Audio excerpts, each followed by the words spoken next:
Chiude una serie di presentazioni che in questo momento abbiamo interamente dedicato alla Sardegna, alla sua storia e alle sue tradizioni. Giù al piano terra potete ancora vedere, c'è una mostra sulle tradizioni sante, sui pani, gli impasti, che proseguirà anche domani per la piazza Fiume, nel gazebo che vedete nella piazza, io già permettendo, dove appunto le signore di Golmeno che verranno a panificare, quindi ci faranno vedere l'arte del pane. E quindi invito tutti domani, se avete un minuto, a passare e a vedere questa magnifica produzione artigianale del pane. Oggi invece parliamo di criminalità, andiamo ad Olbia, andiamo con Roberto Metter che ha fatto questa ricerca e ci racconta un po' degli avvenimenti criminali di un'Olbia inaspettata. Ne parlavamo prima, un filone che sta rinascendo, quello di ricostruire le memorie dei piccoli borghi, in questo caso una grande città come Olbia. Mancava questo libro, l'ho fatto uno di Alà, originario di Alà, ma che comunque a Olbia c'è stato tanto, e lo fa insieme a Giuseppe Testaverda, imprenditore e blogger, e due giornalisti, Stefano Merella e Luca Fontai. Vi ringrazio per la vostra presenza e vi rinnovo l'invito a visitare la mostra al piano terra che rimarrà aperta fino al 23 gennaio. Vi faccio tanti auguri di buone feste e grazie per essere qui.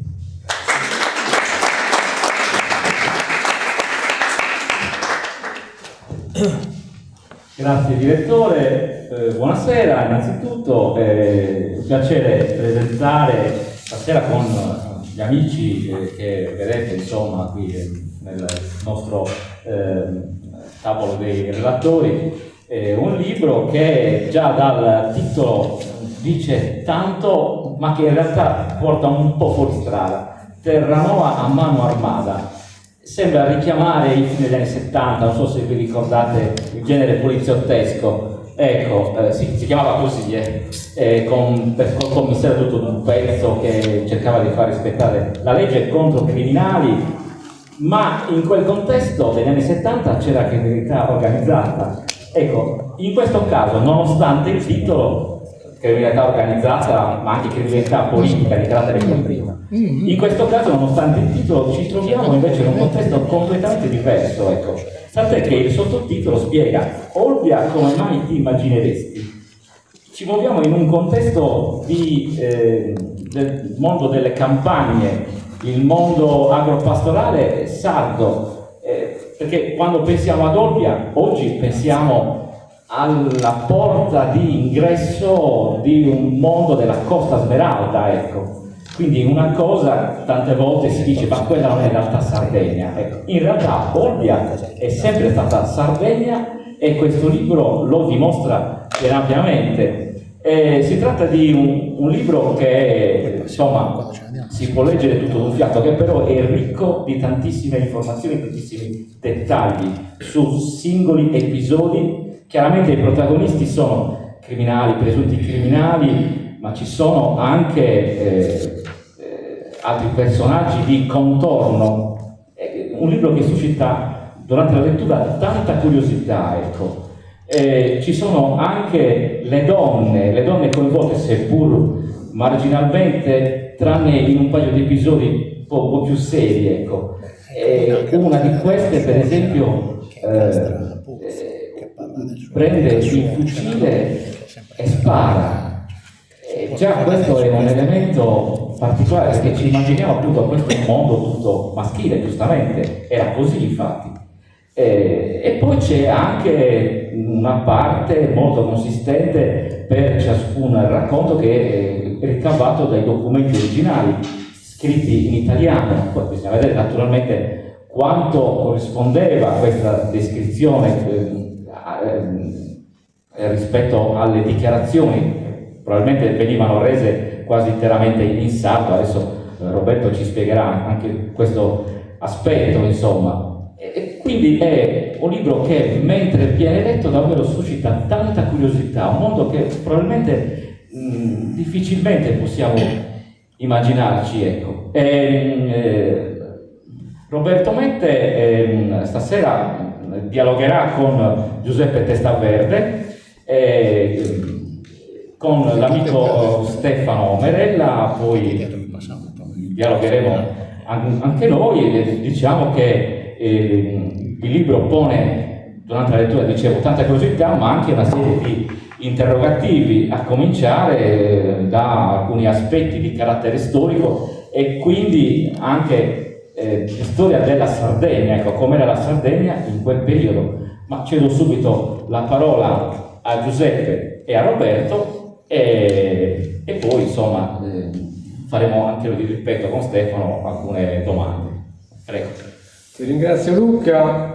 Io innanzitutto vorrei dire che per me è un vero piacere questa sera essere qua a presentare un amico e uno stimato professionista come Roberto, che di mestiere fa il commercialista, il tributarista, un mestiere abbastanza inquadrato, se vogliamo definirlo un po' noioso, inquadrato tra numeri da far quadrare e leggi da far rispettare, ma l'amico Roberto è una persona che potrei definire tranquillamente poliedrica.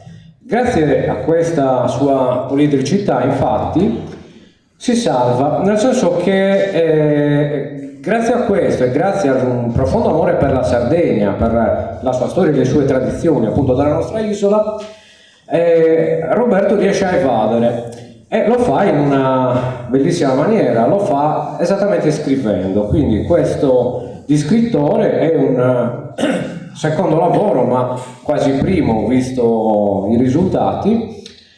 E il volume, perché non si può parlare di libro ma dobbiamo parlare di volume, perché quello di cui discuteremo stasera è soltanto una prima parte, correggimi Roberto, è soltanto una prima parte di una ingente, gigantesca ricerca storiografica che lui ha fatto sulla storia della Sardegna, sulla storia della legalità, l'evoluzione della legalità in Sardegna. Vorrei descriverlo con le mie prime impressioni, le prime impressioni che ho avuto questo libro. Le prime impressioni sono state quelle di affrontare una cosa tra il manuale di storia del diritto italiano e una ricerca storiografica approfondita vera e propria. Poi ovviamente ci sono anche dei passaggi che mi hanno fatto sorridere, perché poi vi racconterà molto meglio Roberto.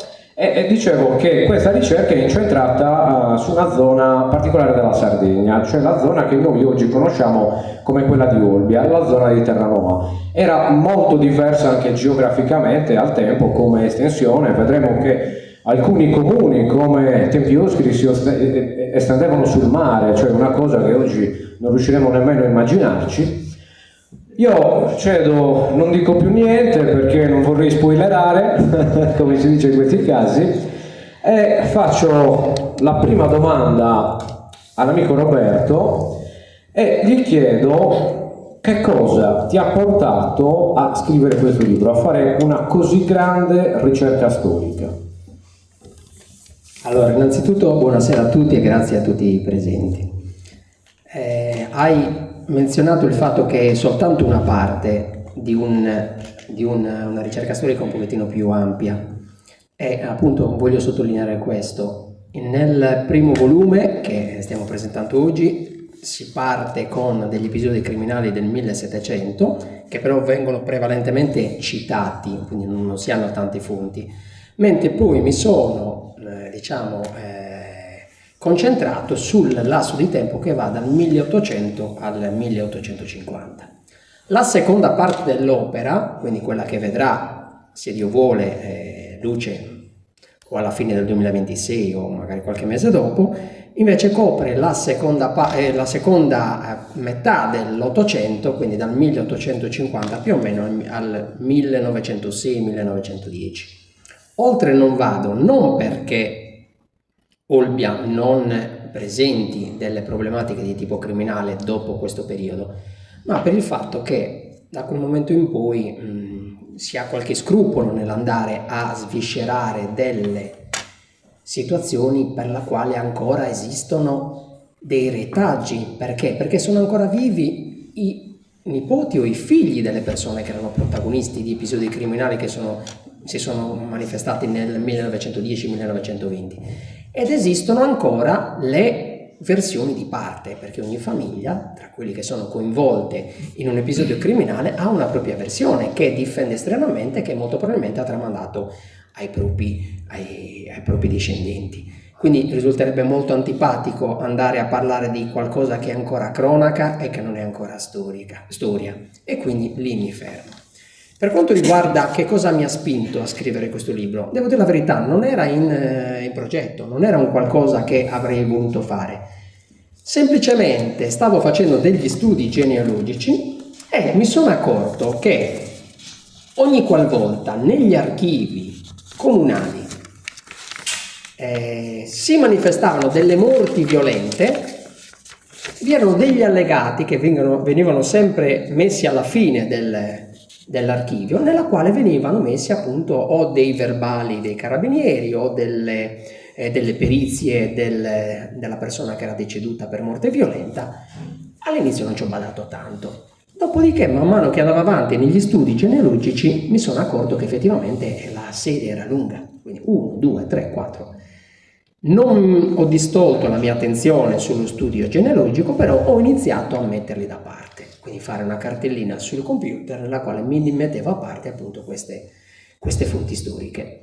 Dopodiché ho visto che erano abbastanza corpose, un giorno non sapevo cosa fare tra una scadenza fiscale e l'altra e ho fatto ordine cronologico di questi avvenimenti criminali e ho provato a fare un crash test. Ho fatto una descrizione, l'ho pubblicata in una pagina Facebook che parla di cose di Olbia e ho visto l'effetto che fa. C'è stato un successo clamoroso, veramente, cioè il terranovese, l'olbiese vedeva i propri cognomi, vedeva i propri soprannomi, perché poi in Gallura c'è una grande tradizione di mettere soprannomi.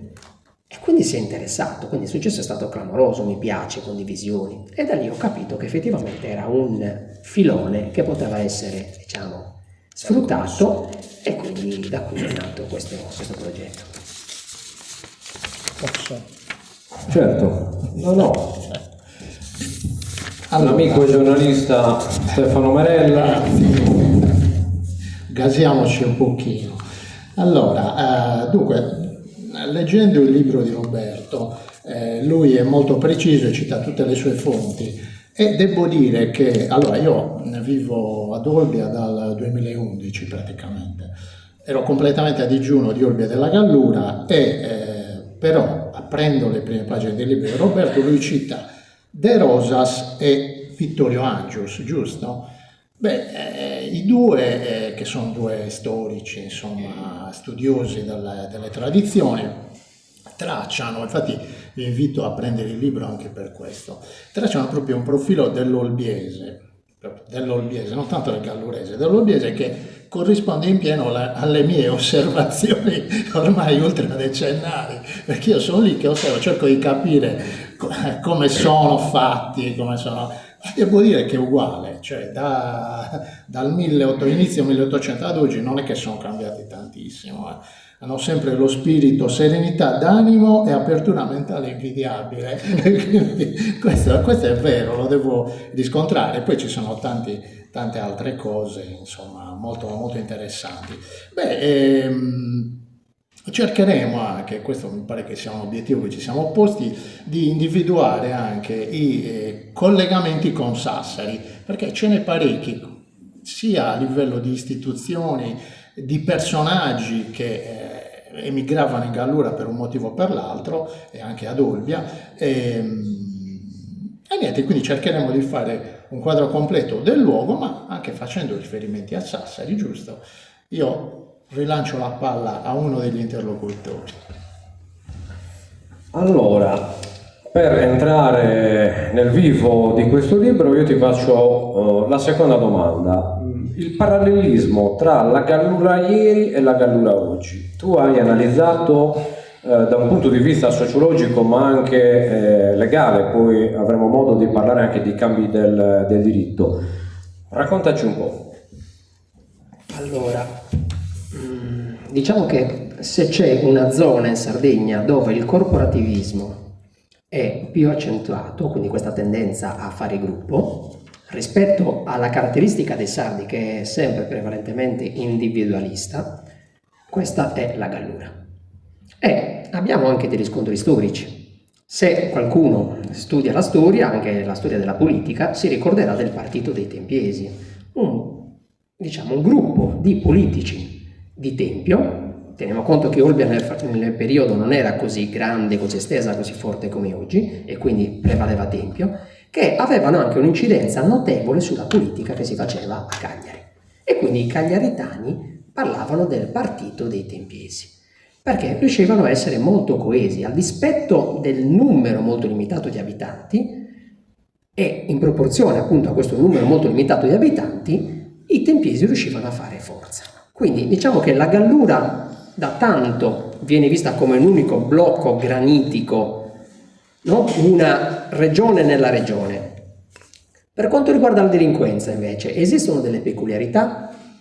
Diciamo che adesso magari vediamo una Gallura molto più pacificata e quindi tendiamo a puntare il dito in termini di criminalità soprattutto sulle zone interne, il Nuorese in particolare. Ma in epoca passata molto probabilmente l'incidenza della criminalità era superiore nella Gallura rispetto ad altri territori, compreso il Lugdoro.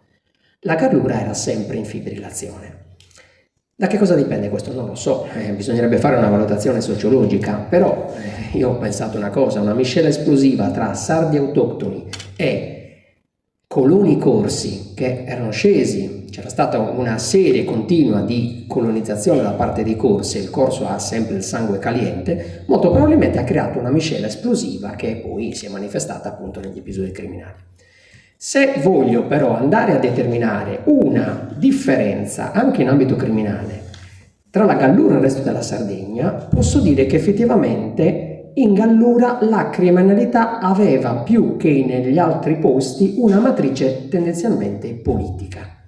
E possiamo anche vedere nel primo 1700 a Tempio, quando andiamo a passare dal periodo spagnolo al breve interregno austriaco e poi alla dominazione piemontese, che a Tempio per esempio si creano 3 schieramenti. Ci sono i nobili che propendono per il Savoia, i nobili che propendono per gli Asburgo e i nobili che propendono per gli spagnoli.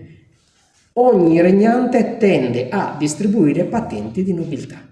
E i tempiesi, che erano molto molto solleticati dall'avere il titolo nobiliare, vanno a farsi la guerra tra di loro e si crea una delinquenza, una criminalità di tipo politico, cosa che per esempio non si trova nelle altre parti della Sardegna. Ecco, quindi se c'è proprio una netta distinzione tra la criminalità della Gallura e il resto della criminalità sarda, io non sono un criminologo, quindi lo faccio a livello dilettantistico per quello che sono riuscito a vedere nelle fonti che ho analizzato, posso dire che appunto si aveva una matrice più politica e meno sociologica, meno legata alle questioni di ogni giorno, alle questioni della campagna in Gallura rispetto al resto della Sardegna.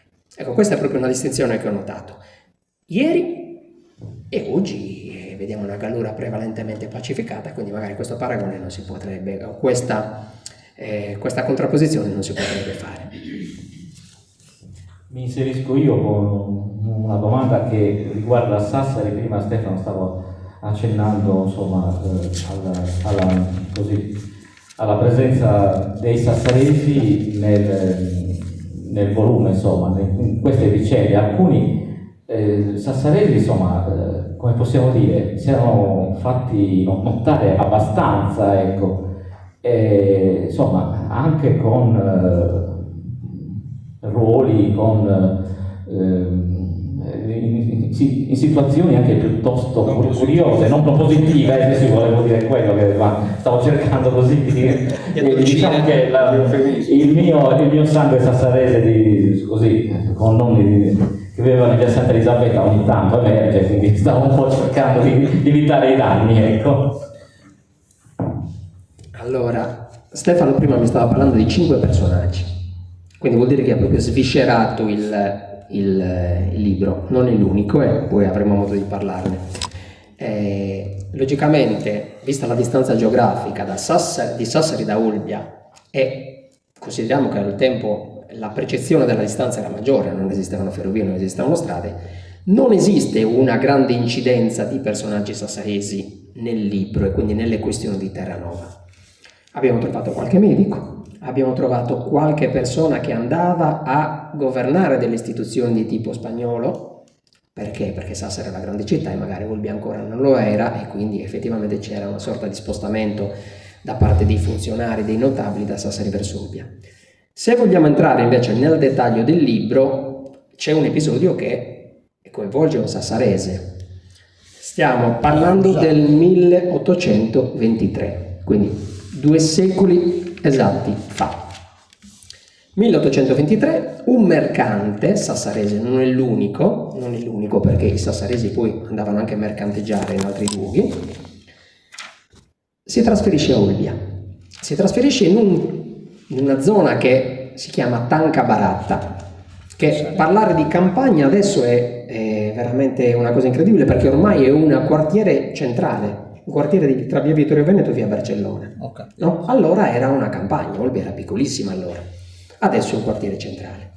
Va lì, va a abitare nella vigna di una delle famiglie più importanti di Olbia, i Puzzu, che ancora oggi sono una famiglia molto importante di Olbia, e incomincia a mercanteggiare. Il 12 luglio 1823, mentre si sta recando verso Tempio, viene raggiunto da una fucilata. Scappa, riesce a salvare la pelle e quindi poi si mette in moto la macchina della giustizia, che cerca di individuare quali sono i responsabili.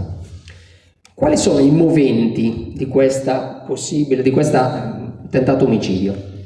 Ce ne sono tanti che emergono dalle indagini. Qualcuno parla del fatto che Giovanni Battista Usai, questo era il nome del mercante, abbia pestato i piedi a qualche mercante del posto. E questo è certificato dal fatto che anche tanti testimoni dicono ha pestato i piedi alla famiglia Puzzu. E alcuni esponenti della famiglia Puzzu parlano male di Giovanni Battista Usai ad Olbia. E puntano molto sull'orgoglio, perché dicono: come fate voi a comprare da un sassarese? Ci sono quelli di Olbia, comprate da un sassarese. Un altro movente è quello del caratteraccio di Giovanni Battista Usai. Bisogna vedere poi quanto può essere un'arma utilizzata ai fini delle indagini, ai fini di difendere qualcun altro, però si diceva che Giovanni Battista Usai aveva un caratterino un po' particolare, era molto irascibile, e al momento in cui andava a avere dei contrasti con delle persone sbroccava, diciamo, ecco, possiamo dirla così. Sì, parlava male, quindi cedeva nello sproloquio e quindi qualcuno se la lega al dito. Un altro possibile movente potrebbe essere il fatto che abbia pestato i piedi un'altra famiglia molto importante, che sono i Bardanzello. Bardanzello è una famiglia ormai che da diverse generazioni a Olbia sono di origine però di Lura, se il loro nome originario era Addis, e poi come soprannome per il Bardanzello si hanno portato come il cognome d'uso Bardanzello. Pare che uno dei due avesse aperto un varco, una finestra, un balcone, un terrazzino, e effettivamente questo abbia creato delle dispute, e secondo alcuni questo è uno dei possibili moventi. Adesso non vi dico come va a finire la cosa, chi vuole, chi è interessato se lo leggerà, però è una cosa molto importante che compare in questo episodio. Al momento in cui qualcuno deve andare a avvisare la moglie di Giovanni Battista Usai, che nel frattempo è stato portato in città per essere medicato, che è avvenuta questa problematica, è avvenuto questo fatto, il vicino di casa loro, che si chiama Michele Spano, detto Pedrugio, detto De Graziangela, vedete sempre i soprannomi, anche doppi, anche tripli, bussa alla casa della moglie e gli parla in sardo. Dice: mi chiama all'antado a marito tuo. Una persona che il sardo molto probabilmente non lo parlava, perché era di Sassari e aveva un'altra tipologia di lingua. Questo è molto bello ed è molto importante, perché certifica due cose. Primo, che c'era la comprensione reciproca allora tra i vari parlanti, quindi uno che parlava il sassarese capiva il sardo, uno che parlava il sardo capiva il sassarese, il gallurese, eccetera eccetera. Non c'era bisogno della lingua veicolare italiana per comprendersi. E questo è qualcosa che avevo anche ipotizzato, perché se uno conosce la storia di Samuele Stocchino sa che il suo migliore amico era un tempiese. Io mi sono messo il problema: ma quando parlavano gli Astrino con un tempiese, cosa parlavano? non parlavano in italiano, ognuno parlava il suo e c'era la comprensione reciproca. Un altro aspetto che potrebbe trasparire da questa situazione è il fatto che il sassarese ancora capiva il sardo. E tenete conto che Enrico Costa, lo citiamo visto che dal 2018 abbiamo Enrico Costa che qua ci guarda da Piazza Fiume, Enrico Costa ha scovato come possiamo dire, delle determine comunali nel 1500 e 1600 espresse in lingua sarda del comune di Sassari. Quindi molto probabilmente ancora c'era qualche sassarese che aveva padronanza, aveva familiarità con la lingua sarda e quindi ne capiva benissimo. Quindi questo è un aspetto che voglio sottolineare perché per me è veramente bello, cioè questa comprensione reciproca, quando adesso siamo molto spesso divisi in tribù, è un qualcosa che magari potrebbe essere anche una lezione per i sardi di oggi.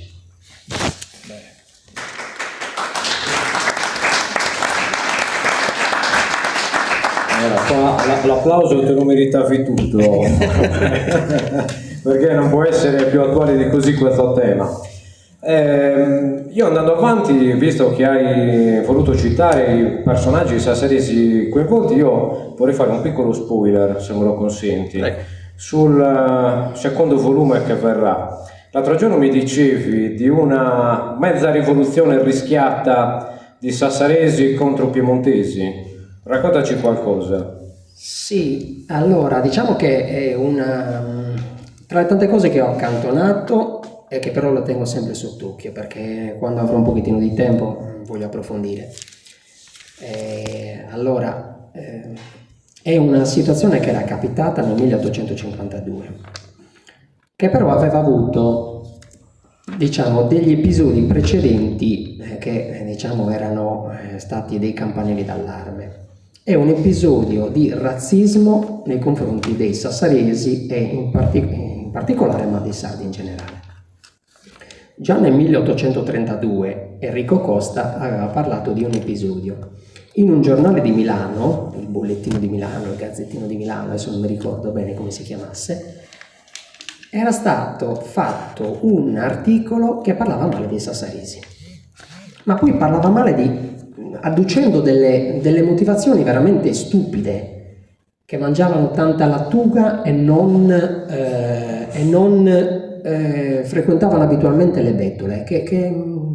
Cosa gli si potrebbe dire? Sì, ma è veramente una motivazione veramente stupida, banale, però che erano quasi tutti malati di scabbia.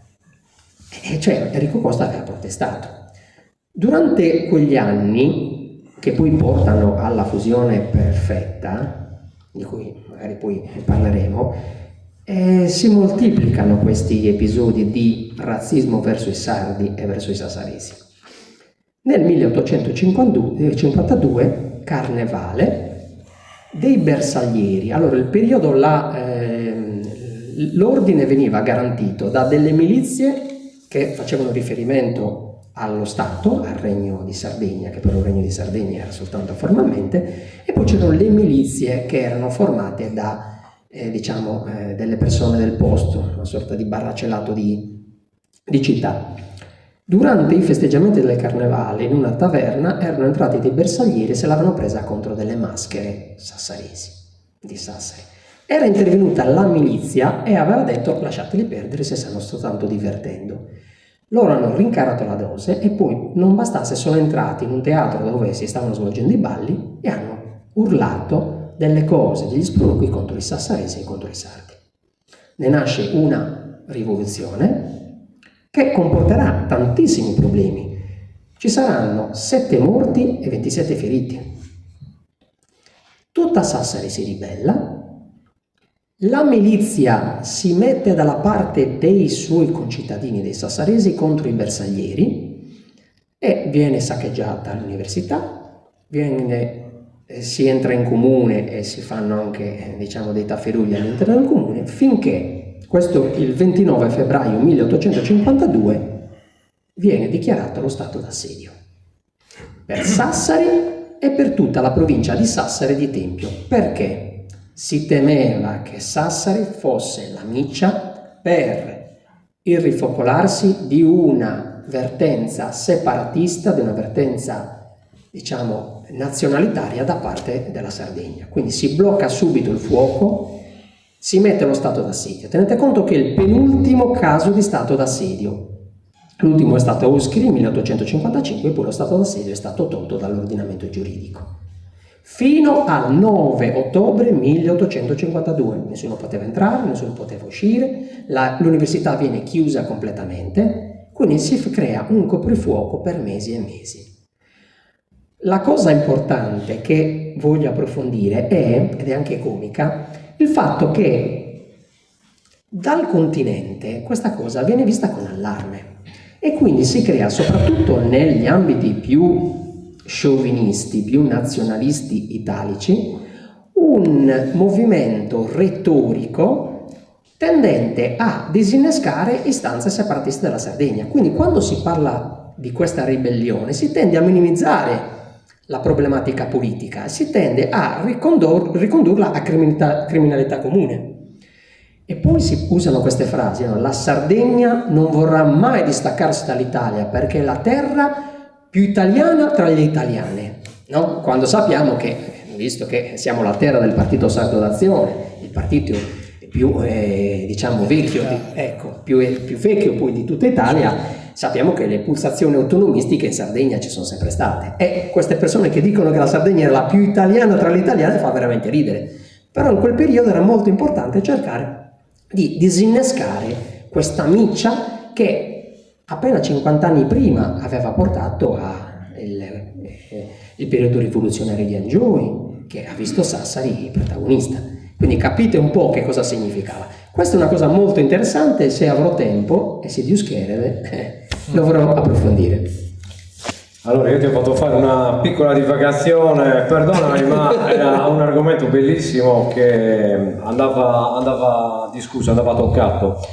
Ritornando sulla tematica del libro e riprendendo le tue parole, ogni tanto c'è qualche cosa di comico. Io ho sorriso tra le pagine di questo libro. Parliamo comunque sia di un periodo giuridico che è lontano anni luce dalla giurisprudenza come la intendiamo noi, senza andare ora a fare un trattato nello specifico di giurisprudenza spagnola, quindi giurisprudenza aragonese e giurisprudenza piemontese, quindi asburgica, e un parallelismo con quella italiana attuale, perché non è il caso. Mi hanno colpito un paio di episodi. In caso di omicidi si doveva chiamare un perito, il viceré doveva chiamare il perito era un medico, ma c'erano pochi medici al tempo, senza cellulare, ovviamente parliamo del 1700, e quindi magari si incaricava il prete che non vedendo né segni di taglio né perforazioni da palla infoccata, come si chiamava allora, dichiarava il morto per mala sorte. Poi poteva essere morto in qualsiasi maniera, ma non proprio mala sorte, perché comunque erano sempre degli attentati. Ma io invece, senza volerti far scoprire troppo le carte di che cosa c'è dentro il libro, ti faccio un'altra domanda. Ci sono personaggi a cui tu sei particolarmente legato, ti sono rimasti particolarmente a cuore? Sì, ovviamente, quando uno scrive un libro poi alla fine si affeziona a tutti i personaggi, e poi ci sono dei personaggi che colpiscono di più. Dobbiamo fare sempre una distinzione tra vittime e carnefici, e logicamente quelli che restano più nel cuore delle persone sono le vittime. Però io ho anche una sorta di affetto verso uno dei carnefici, e vado a spiegare il perché. Si tratta di Francesco Puzzu, quindi avrai avuto modo di leggere. Francesco Puzzu è un esponente di una famiglia che il periodo comandava ad Olbia. Forse era per un ramo che poi aveva avuto diverse sfortune e quindi era andato un pochettino in disgrazia. E lui stesso aveva avuto delle disgrazie, perché era rimasto orfano da piccolo di padre e di madre, era stato ripudiato da tutti gli zii per il suo carattere un pochettino sopra le righe, e quindi è dovuto andare via da Terranova e si è rifugiato nelle campagne a nord di Terranova, dove nel frattempo erano arrivati i coloni di origine calangianese. Olbia in un certo periodo storico è stata attorniata da coloni provenienti da Tempio, Nuchis e Calangianus. Lì si fa una nuova vita, si sposa con una donna di Calangianus, però il problema è che il suo carattere lo porta a avere grossissimi problemi con la giustizia. Ecco, questa persona effettivamente mi è rimasta un pochettino a cuore, perché mi sembra che ci sia stata una spinta da parte della mala sorte ad arrivare a determinate azioni criminose. Per quanto riguarda invece le persone che sono state vittime, ce ne sono due che mi sono rimasti particolarmente a cuore. Uno è Cesare Brandano. Cesare Brandano viene ucciso il 19 marzo del 1830. Cesare Brandano era uno dei probi uomini, come dicevano prima, no? Quando si voleva andare a individuare delle persone che avevano una particolare autorevolezza all'interno delle comunità, si chiamavano probi uomini. E questi probi uomini venivano utilizzati tantissimo dalla giustizia, perché quando c'era da fare un curriculum circa le qualità morali delle persone, venivano chiamate le persone più influenti, le persone che avevano una certa autorevolezza. Cesare Brandano passa indenne il periodo delle purghe politiche ad Olbia, periodo in cui ci si ammazzava in piazza per motivi politici. Lui, avendo un carattere molto bonario, un carattere molto portato alle paci, passa indenne questo periodo delle faide, diventa consigliere comunale, diventa capo dei Baracelli, quindi una persona molto influente, molto ben voluta, e all'età di circa 70 anni perde la vita per un episodio stupido, per una stupidità. Cioè questo è il paradosso, no? La legge del contrappasso. Si è riuscita a passare indenne tutte le vicissitudini politiche e poi per opera di un balordo perdi la vita. E il suo corpo è stato completamente, straziato, nel senso che è stato preso, ammazzato e buttato su una siepe divisoria tra la sua vigna e la vigna della figlia.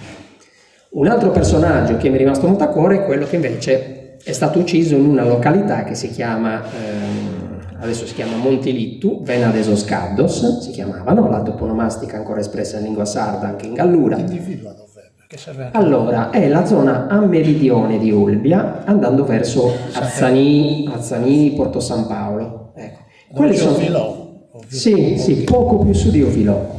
Era una zona che anticamente era sempre territorio di pertinenza di Olbia. Poi piano piano, ripeto, con l'avanzare dei coloni di origine tempiese e calagianese, poi alla fine, quando sono state fatte le ripartizioni ufficiali, è stato attribuito a Tempio e poi è diventato comune di Porto San Paolo.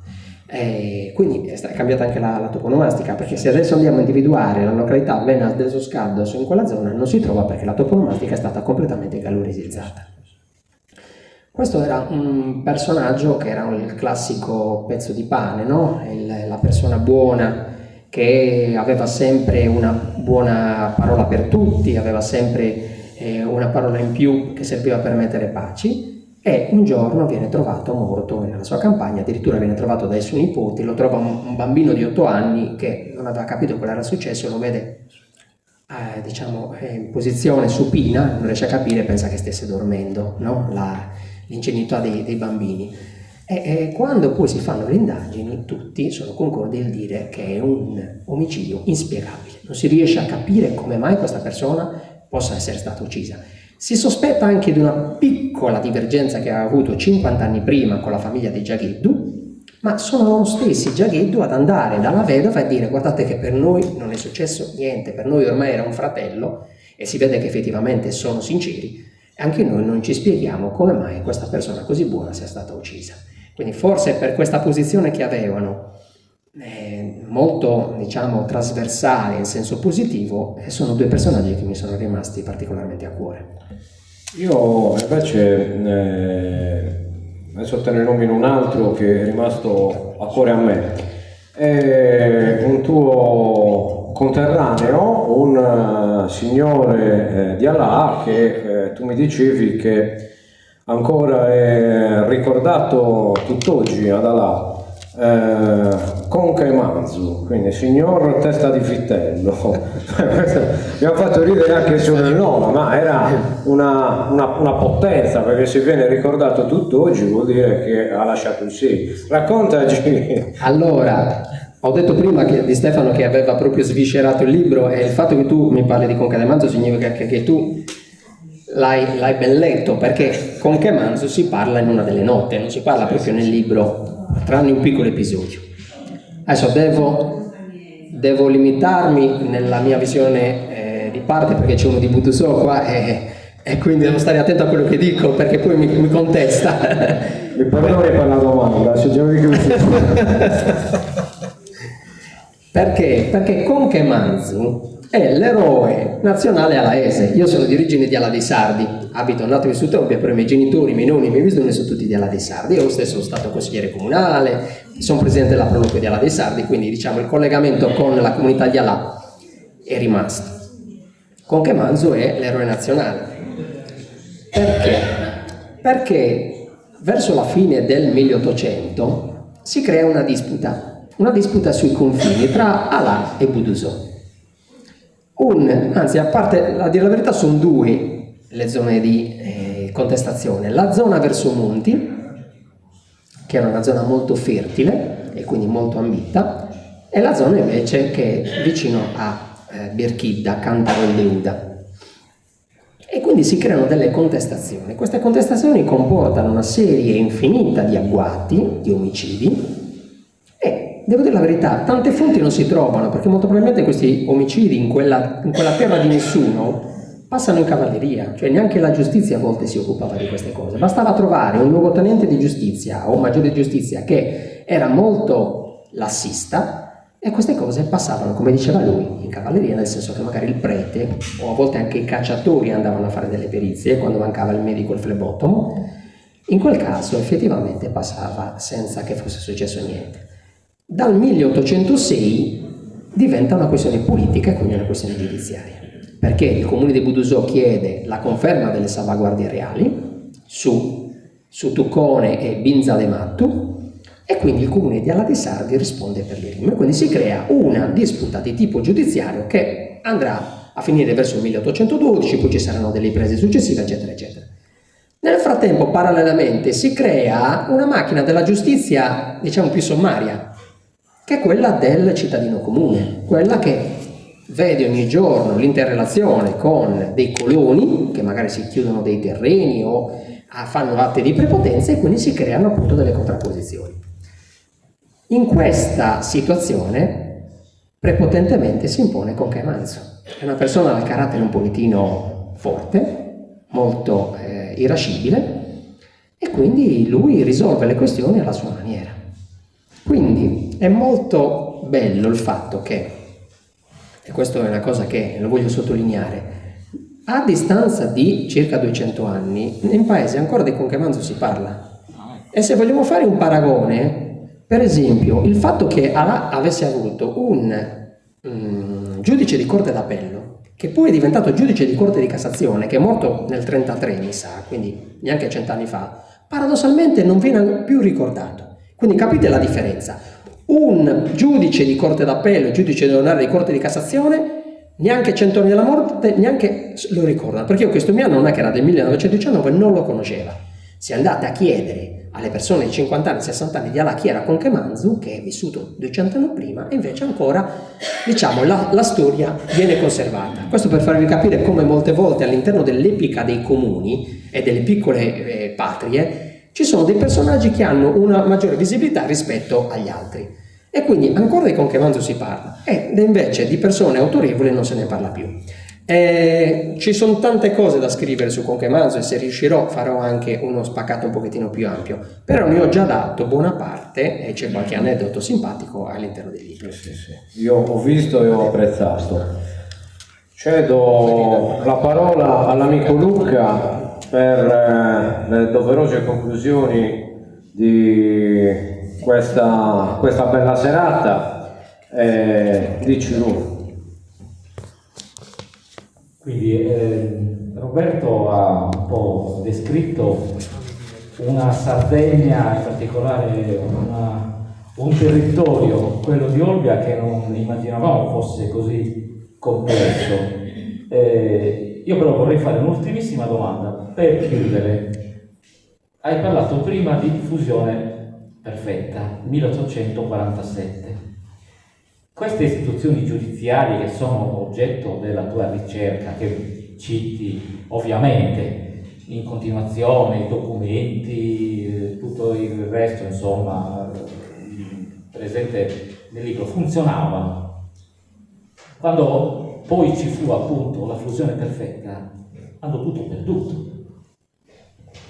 Allora, la domanda è pertinentissima. Perché?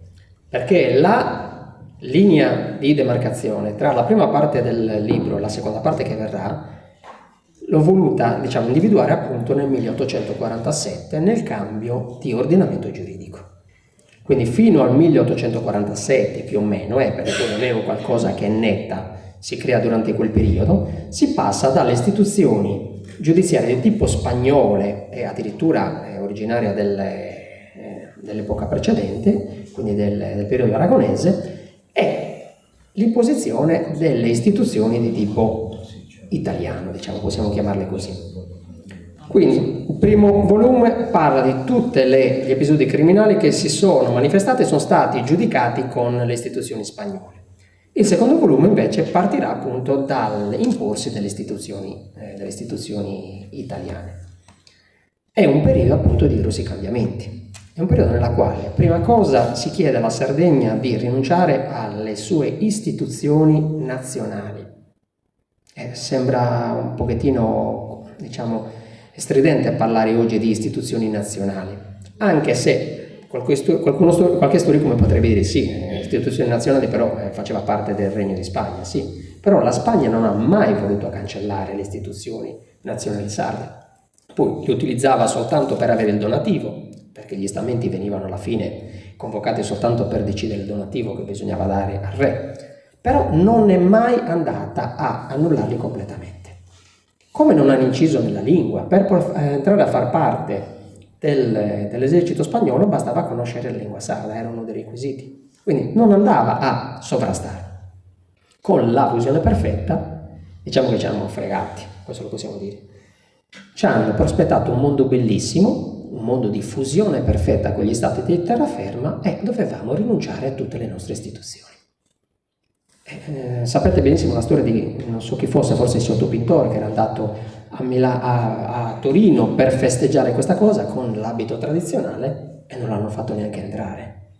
Cioè l'hanno preso per un pagliaccio, no? Hanno detto questo qua vestito lo facciamo entrare nel Parlamento sabaudo.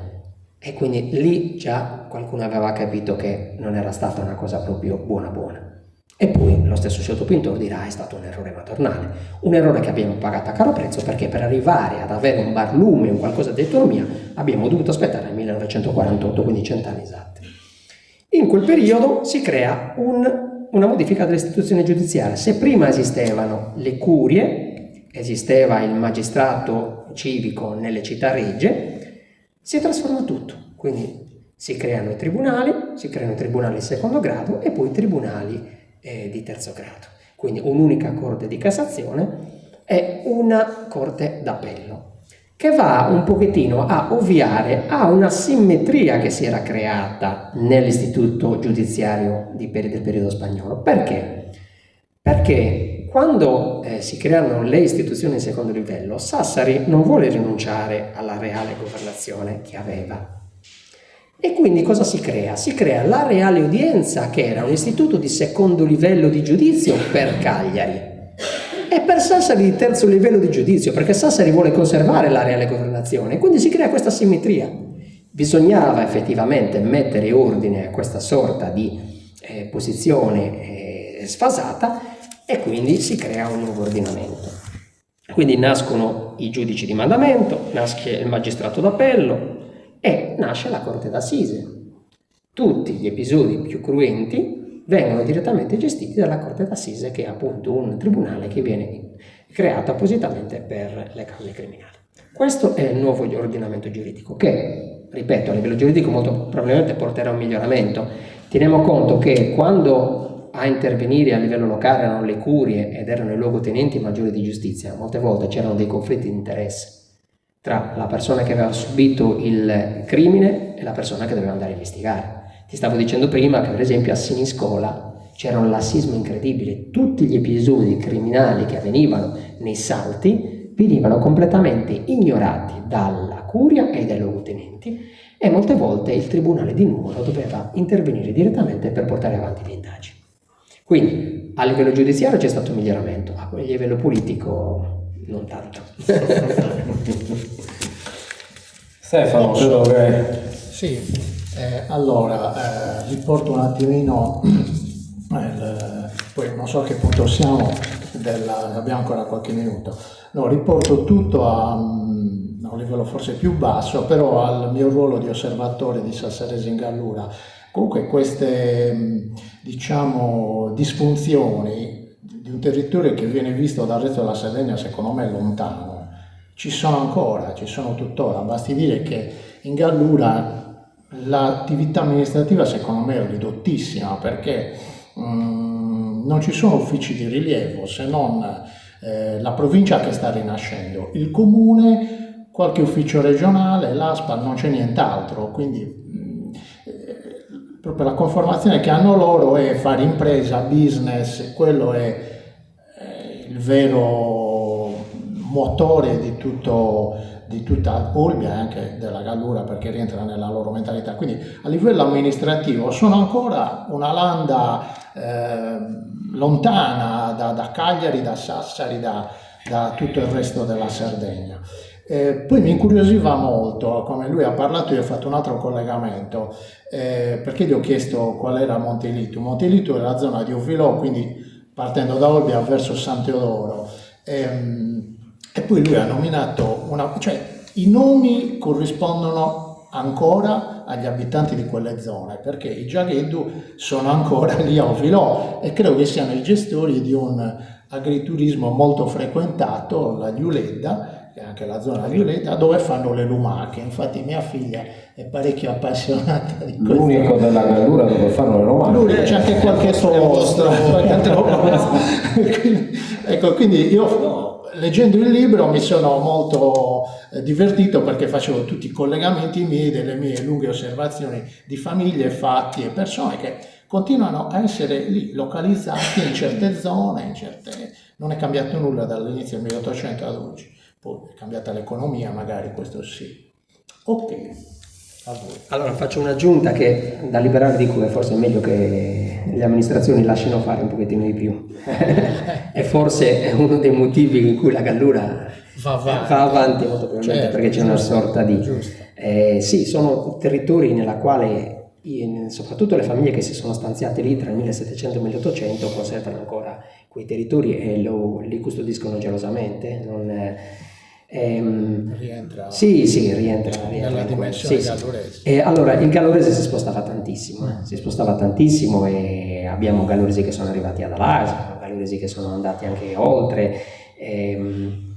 Il gallurese amava spostarsi, mentre magari il locutorese faceva una sorta di nomadismo, andava, no, in Stranzaiala, il periodo caldo, e poi tornava a Piglia. Il gallurese, quando si spostava da Tempio da Calangiano, se si trovava a territori vergini, si stabiliva lì e si creava la Cussurgia, lo Stazio, no? Quello di cui stavamo parlando prima, no? Si creavano anche loro la transumanza. Sì, vero. Facevano verso l'Imbara, ma fino a qualche decennio fa ancora avevano il diritto di pascolare sui territori dell'Imbara, per esperienza personale.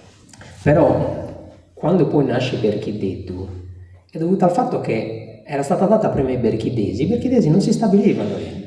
I galluresi, quando hanno aperto i varchi, no, con 1600, hanno dato la possibilità su Silvas de Intro, che è una cosa che ci piace a tutti e due, hanno dato la possibilità ai galluresi di spostarsi in quelle zone e l'hanno completamente invasa.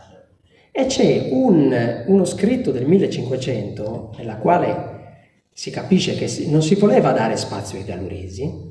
Quindi prima hanno cercato di darla a gente di Patala, no? I Sini si chiamava, vero? Il primo... E poi l'hanno data a quelli di Berchida, però non si stanziavano lì, Torraiana Bidda.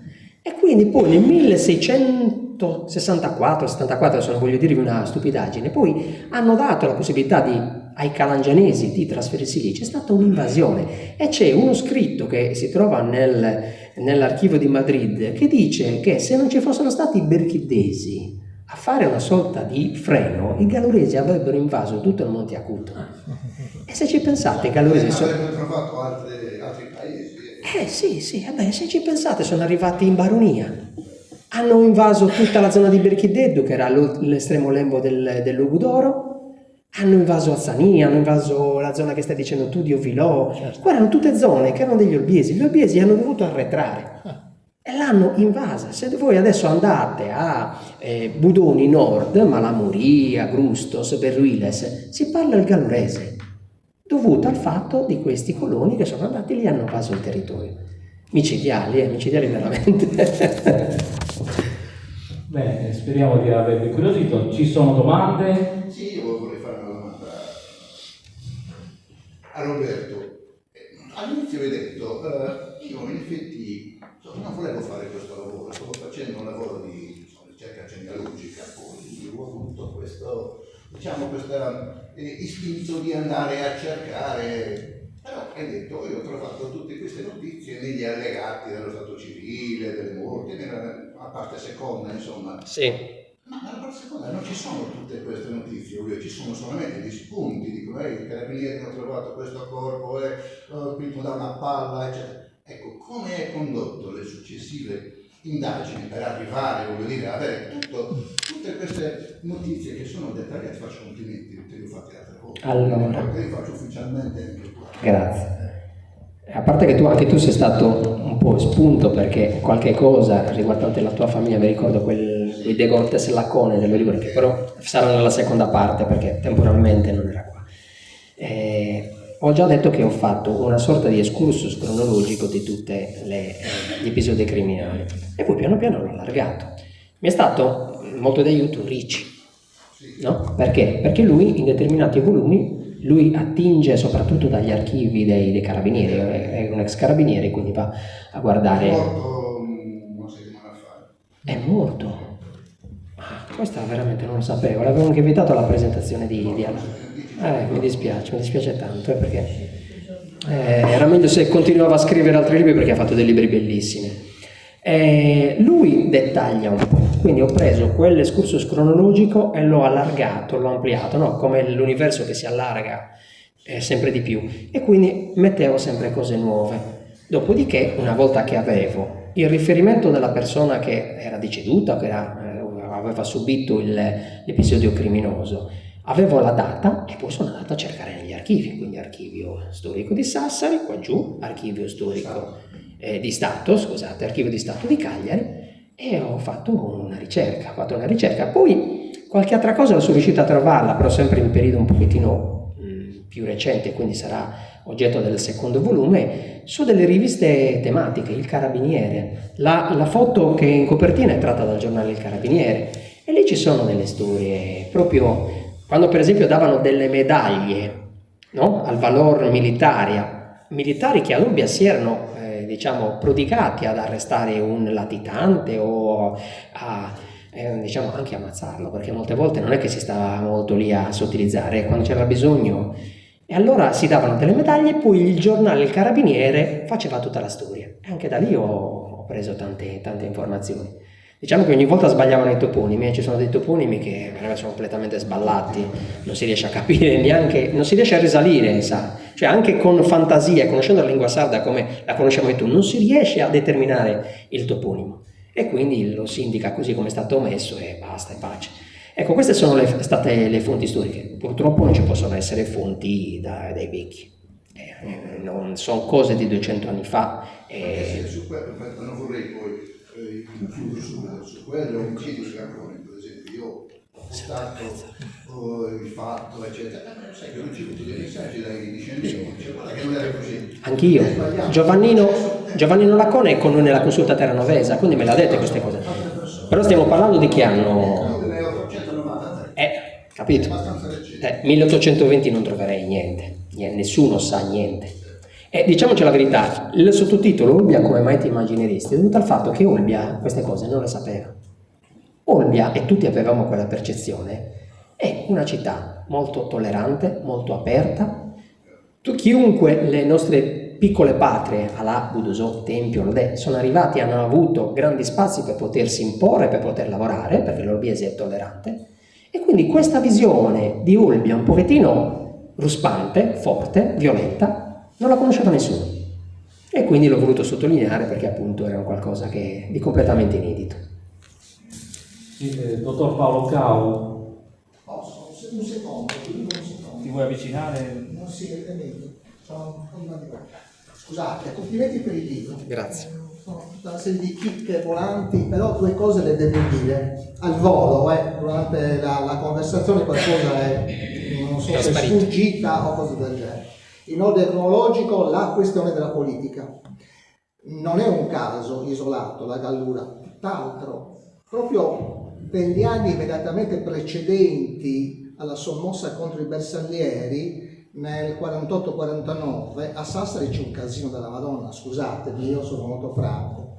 Cioè, c'è il partito dell'arcivescovo, che era impersonificato non soltanto dall'arcivescovo Varesini, ma anche da uno storico di tutto rispetto come Pasquale Tola, che è costretto a prendere i piedi e andarsene a Genova, dove farà una carriera bellissima. Ma lui praticamente fugge da Sassari.